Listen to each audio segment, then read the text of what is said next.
Pour ce qui me concerne, le Seigneur a toujours voulu que je partage cette expertise, cette expérience avec plusieurs personnes.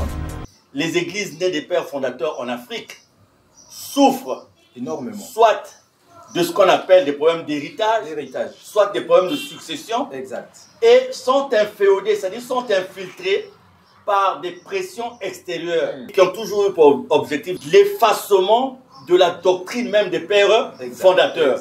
Aujourd'hui, quand vous prenez Simon Kimbangu, vous lisez Simon Kimbangu, les fondements de la doctrine de Simon Kimbangu, vous comprenez la quête d'une révolution dans la spiritualité, dans la considération de la spiritualité africaine. Exact. Est-ce que vous êtes en droit de vous exprimer sur ces questions concernant le 884/83, sinon sur Papa Émile? Où est-ce que nous en sommes? La justice dit quoi? Dès lors que j'ai cru en lui et je suis rentré dans le Zolo, vous nous aviez dit je ça. suis né et j'ai eu d'autres expériences sur le plan ésotérique, sur le plan mystique. Mais dès lors que j'ai découvert en Guy Émile Houphouët-Sékou ce qui me manquait, j'ai cru en sa divinité, je crois en sa divinité.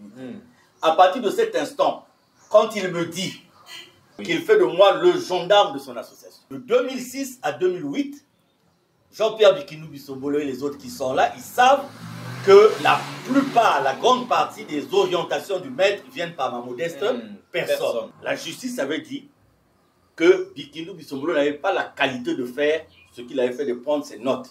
Et ce jugement a ce qu'on appelle dans le droit l'autorité de la chose jugée, parce qu'il n'y a jamais eu appel.